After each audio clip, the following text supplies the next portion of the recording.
La Voz de América presenta.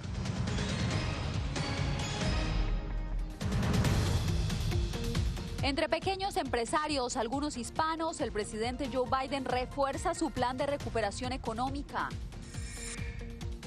Desde Guatemala denuncian red continental de coyotes que abusan de niños en la frontera. Además, hasta con boletas de fútbol, la Casa Blanca promueve vacunación masiva contra el COVID-19. Y crecen los padecimientos de los niños con enfermedades crónicas en Venezuela.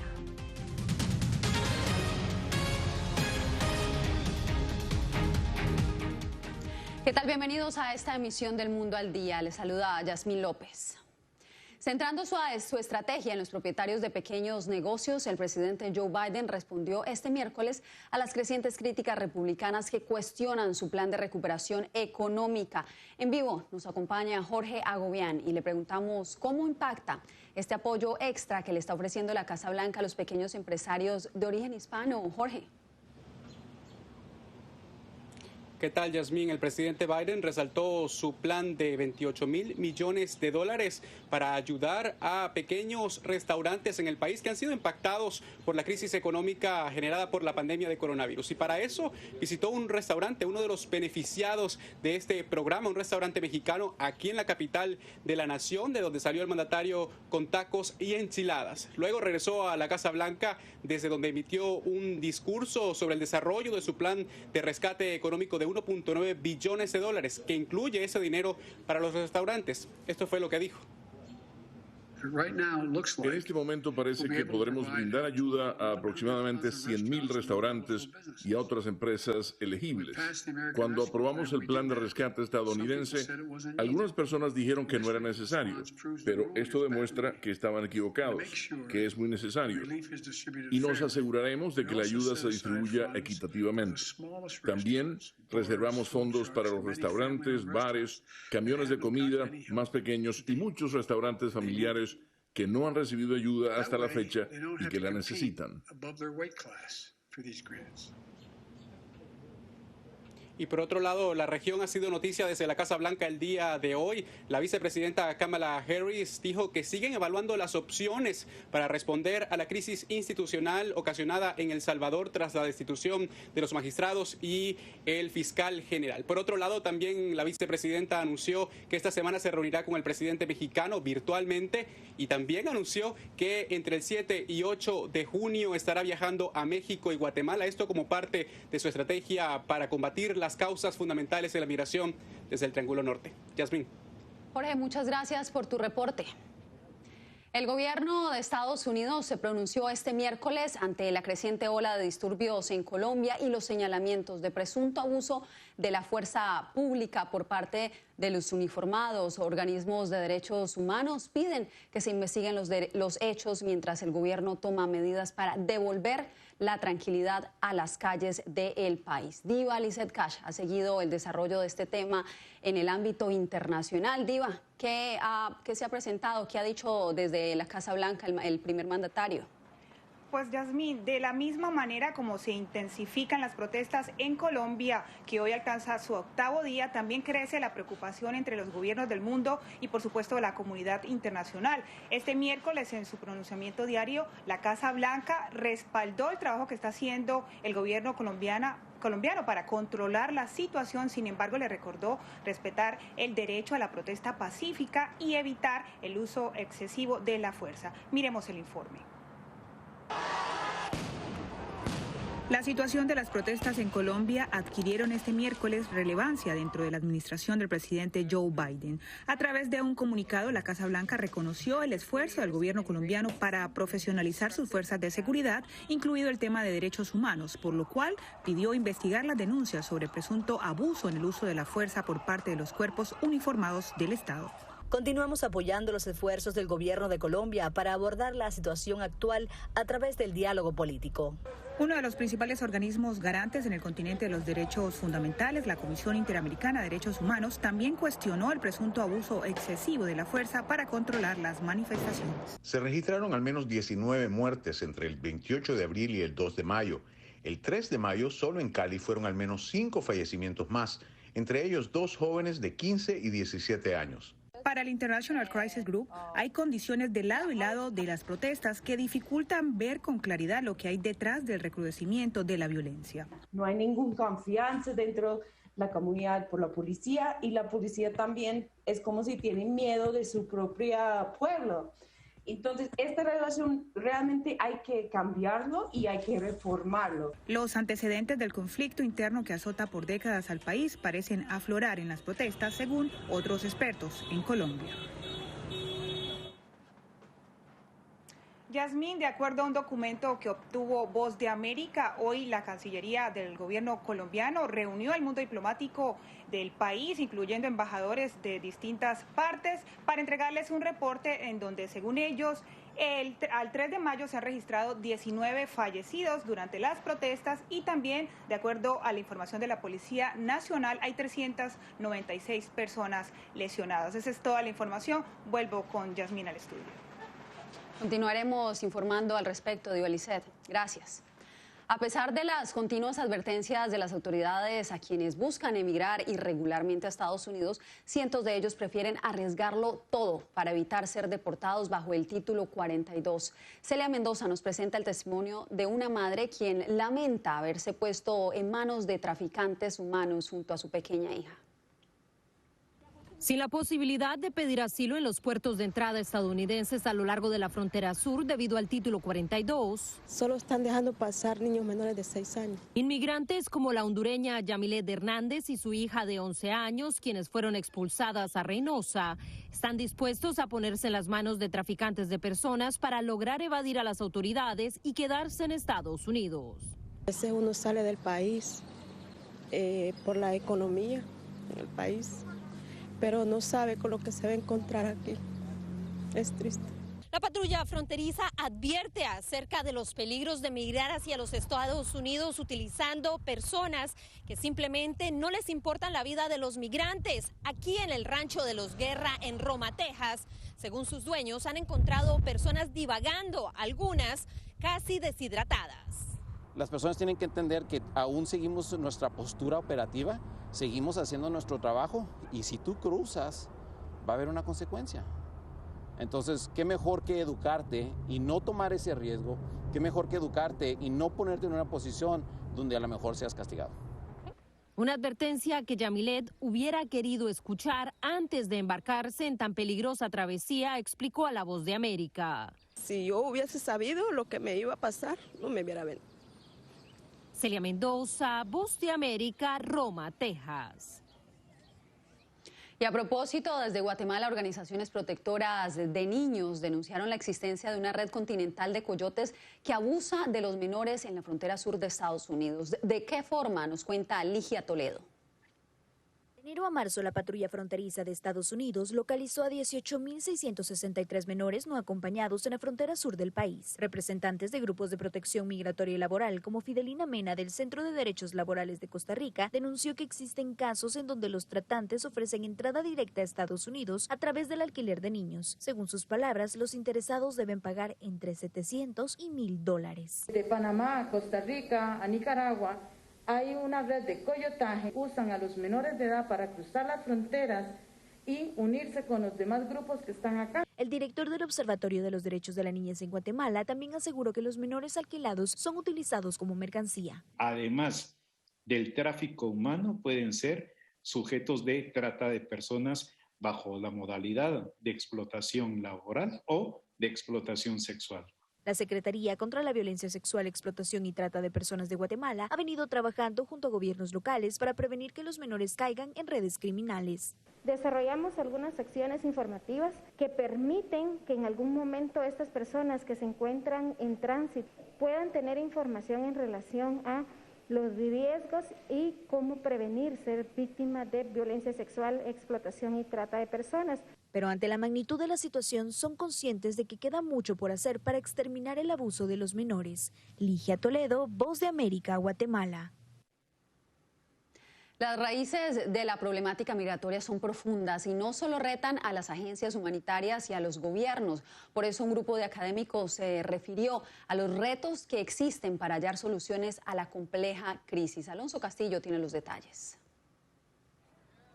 La violencia, la depredación liderada por pandillas, la discriminación y la creciente corrupción que sumerge a las instituciones de la región se conjuga con el efecto devastador que tendrá la pandemia en Centroamérica, dijo José Miguel Cruz, director de investigación en la Universidad Internacional de la Florida. Oleadas de inmigrantes, especialmente niños, entre alambres y cielos divididos entre México y Estados Unidos. La vulnerabilidad económica y social de esta población es tan alta que una vez que conocen que los mecanismos básicos de protección que debe establecer el Estado fallan, la única opción que encuentran es irse de sus países de inmediato. El Centro de Género y Estudios de Refugiados de la Universidad de California, liderado por Blaine Bucky, brinda, según dijo, apoyo a los derechos humanos de los refugiados mediante la promoción de políticas estratégicas de litigio, capacitación y tutoría de abogados. Los estándares legales para el asilo y quién califica para protección en este país son increíblemente complicados. Los requisitos probatorios para los solicitantes de asilo se han incrementado literalmente año tras año. Según la profesora Ann Richard, la administración Biden ha tomado pasos para incentivar un enfoque nacional e internacional y mirar a ambos lados de la frontera y entender por qué están escapando. Vemos que la administración de Biden ha tomado algunas acciones positivas en tener un acercamiento muy serio a este tema y contar con profesionales en la Casa Blanca y las agencias para lidiar con estos problemas. Alonso Castillo, Voz de América, Miami. En breve les contaremos cómo 2 de los estados más apetecidos por los turistas en Estados Unidos ya tienen plan de reapertura.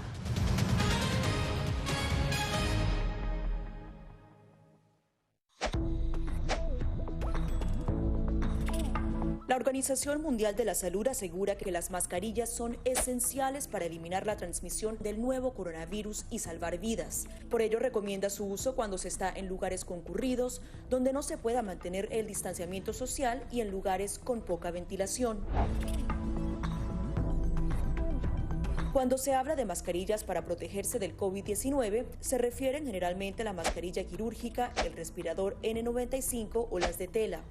Las mascarillas quirúrgicas planas, rectangulares y desechables protegen al portador de gotas de partículas grandes del virus e impiden que los enfermos la esparzan cuando tosen o estornudan.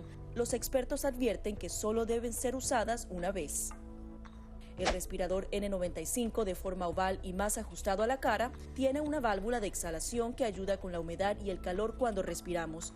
Además de filtrar partículas grandes, puede impedir que pase el 95% de las partículas pequeñas de virus y bacterias. Ante la escasez, muchos han recurrido a hacer sus propias mascarillas y, en efecto, los expertos confirman que estas mascarillas caseras pueden ser efectivas. Las mascarillas nos pueden servir como una barrera aislante para las secreciones, pero tener mucho cuidado porque hemos visto gente que usa la mascarilla, pero al acomodarse la mascarilla se está tocando la cara.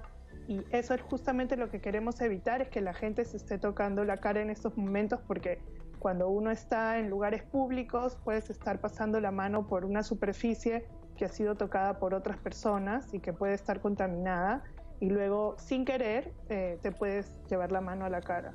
Para más información visita nuestra página web y síguenos a través de las redes sociales bajo @Voz de América.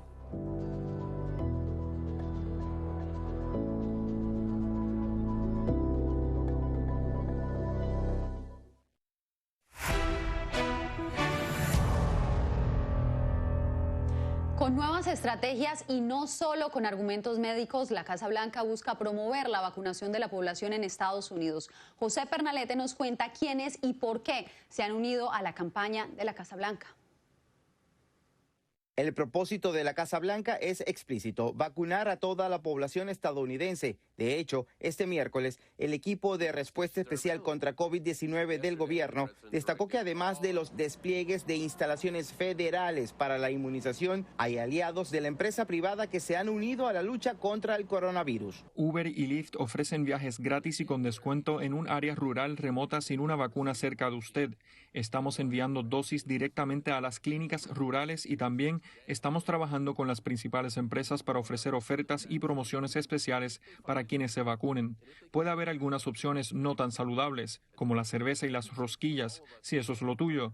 Ligas deportivas como NASCAR, NFL, MLB también se están uniendo al esfuerzo ofreciendo obsequios de boletos en programas de vacunación de estadios y descuentos y mercadería. Un estudio de los Centros para el Control y Prevención de Enfermedades refuerza la premisa de seguir vacunando a la población y así ganarle la carrera a la diseminación de las variantes del COVID-19. Proyectan que las condiciones locales y las variantes emergentes están poniendo a muchos estados en riesgo de aumentos en los casos de COVID-19, especialmente si no incrementamos las tasas de vacunación y si no mantenemos nuestras estrategias de mitigación actuales hasta que tengamos una masa crítica de personas vacunadas.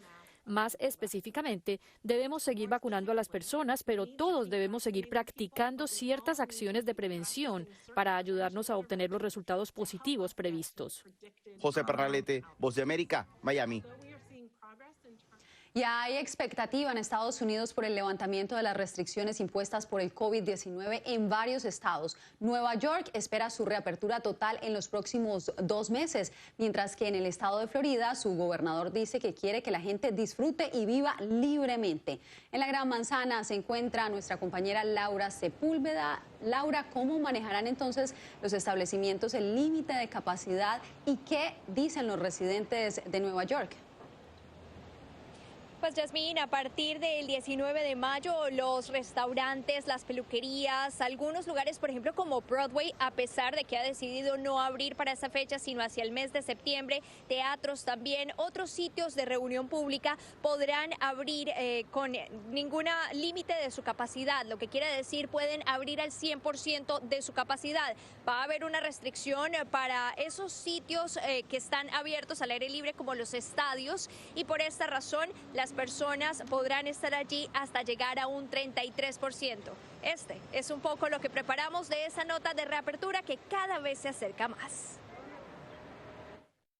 La reapertura no es un interruptor de luz. Bajo esa premisa dada por el gobernador de Nueva York, Andrew Cuomo, durante los próximos 2 meses, se avanza en un plan de reapertura total pero paulatina en el estado en donde 46,9% de la población ya ha recibido la primera dosis de la vacuna, cifra que equivale a más de 9.300.000 personas. Necesitamos trabajar, usted sabe, no solamente con el favor de Dios a poder seguir generando, sino cómo le hacemos la economía, no podemos tener, comemos todos los días, desayunamos todos los días. Como Lili, muchos esperan que no solo la ciudad, sino el país vuelva a la normalidad. Aún así, los trabajadores que mantienen contacto con el público no bajan la guardia. Todo el mundo aquí tiene miedo en ese aspecto acerca de lo de la enfermedad. El servicio del subterráneo se reactivará a las 24 horas el próximo 17 de mayo, mientras restaurantes, salones de belleza, museos, gimnasios y teatros a partir del 19 del mismo mes no tendrán restricciones de capacidad de aforo, pero grandes estadios al aire libre sí mantendrán un límite del 33%.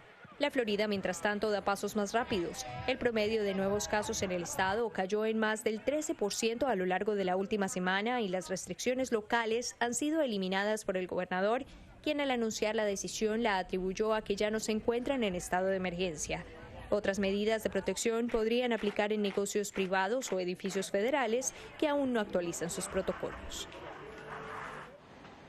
Y entre los locales, una de esas medidas que celebra es precisamente la reapertura del subterráneo. Esto da cuenta de que hay varias personas que utilizan este servicio durante las horas de la madrugada para llegar muy temprano a su trabajo. Y por supuesto también el anuncio que se ha hecho durante las últimas horas de que en esos lugares como estadios se iniciará la vacunación para los asistentes. Pues son muy buenas noticias para los estadounidenses, Laura. Muchas gracias. Este miércoles, Facebook reiteró su decisión de suspender la cuenta del expresidente Donald Trump. La Junta de Supervisión Independiente, que fue contratada por el medio social, concluyó que 2 de los mensajes publicados por el expresidente Trump el 6 de enero durante el intento de la toma al Capitolio violaron gravemente los estándares comunitarios de la plataforma social. La comisión evaluará en 6 meses si suspende o no permanentemente la cuenta del exmandatario. En respuesta, Trump lanzó su propio portal web. Después de la pausa, exploramos nuevas denuncias de la oposición en Nicaragua y hacia dónde se dirigen sus alertas a la comunidad internacional.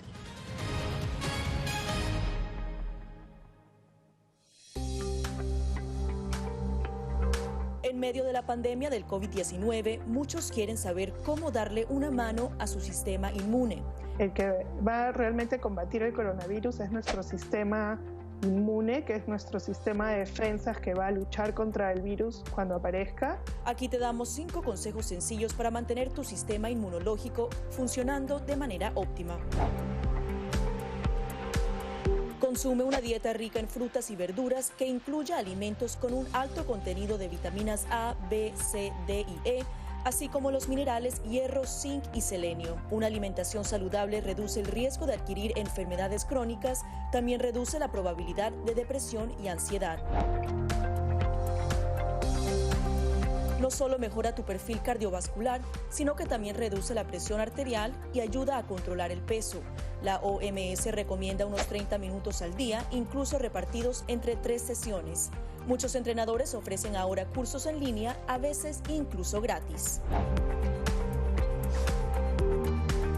Mientras dormimos, se reparan las células, se eliminan las toxinas, se procesa la información y se fortalece nuestra memoria. Para la mayoría de las personas, de 6 a 9 horas de sueño son suficientes. Lávate las manos con frecuencia, por lo menos durante 20 segundos. Asegúrate de hacer el proceso bien, frotando todas las partes de ambas manos y muñecas. Las antibacteriales funcionan mejor si contienen un alto porcentaje de alcohol. Las funciones metabólicas dependen del agua. Consume alimentos ricos en agua como frutas, verduras y sopas. El té y el café son diuréticos, así que no cuentan en la dosis.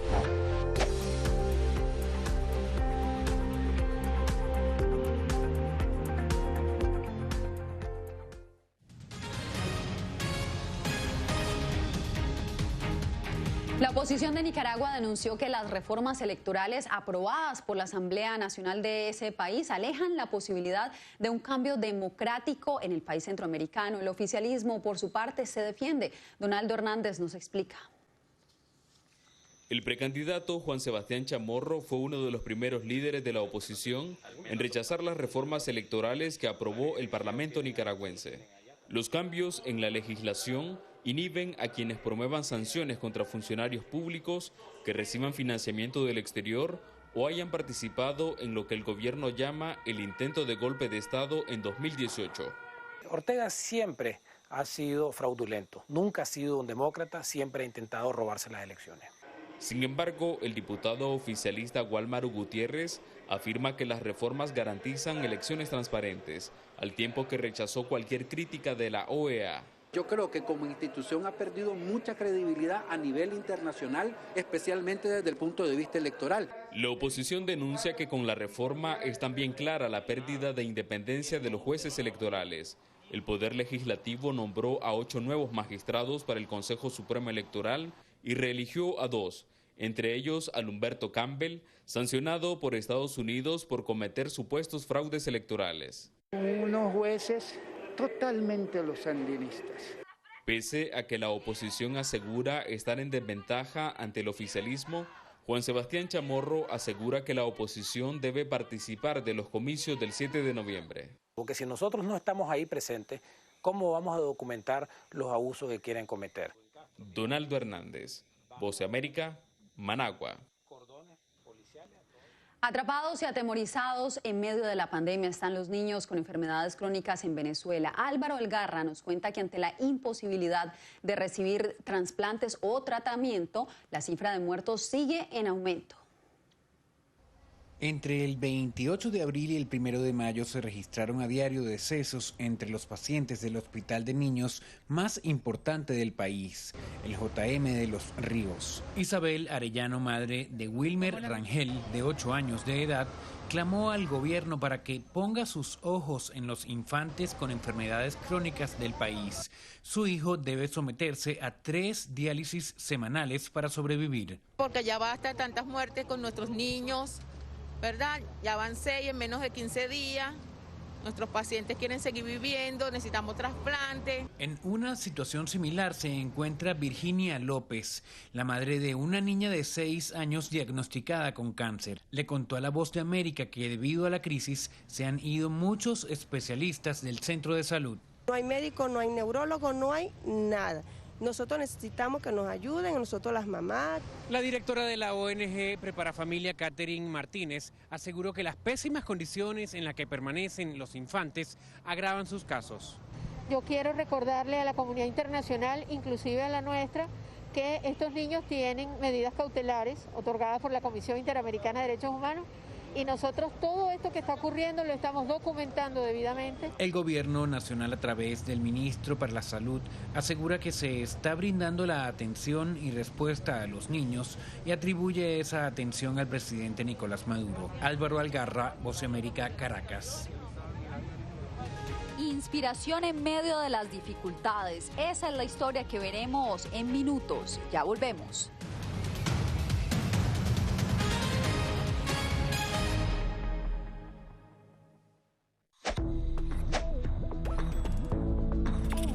La Organización Mundial de la Salud asegura que las mascarillas son esenciales para eliminar la transmisión del nuevo coronavirus y salvar vidas. Por ello recomienda su uso cuando se está en lugares concurridos, donde no se pueda mantener el distanciamiento social y en lugares con poca ventilación. Cuando se habla de mascarillas para protegerse del COVID-19, se refieren generalmente a la mascarilla quirúrgica, el respirador N95 o las de tela. Las mascarillas quirúrgicas planas, rectangulares y desechables protegen al portador de gotas de partículas grandes del virus e impiden que los enfermos la esparzan cuando tosen o estornudan. Los expertos advierten que solo deben ser usadas una vez. El respirador N95, de forma oval y más ajustado a la cara, tiene una válvula de exhalación que ayuda con la humedad y el calor cuando respiramos. Además de filtrar partículas grandes, puede impedir que pase el 95% de las partículas pequeñas de virus y bacterias. Ante la escasez, muchos han recurrido a hacer sus propias mascarillas y, en efecto, los expertos confirman que estas mascarillas caseras pueden ser efectivas. Las mascarillas nos pueden servir como una barrera aislante para las secreciones, pero tener mucho cuidado porque hemos visto gente que usa la mascarilla, pero al acomodarse la mascarilla se está tocando la cara. Y eso es justamente lo que queremos evitar, es que la gente se esté tocando la cara en estos momentos, porque cuando uno está en lugares públicos puedes estar pasando la mano por una superficie que ha sido tocada por otras personas y que puede estar contaminada y luego sin querer te puedes llevar la mano a la cara. Para más información visita nuestra página web y síguenos a través de las redes sociales bajo @Voz de América.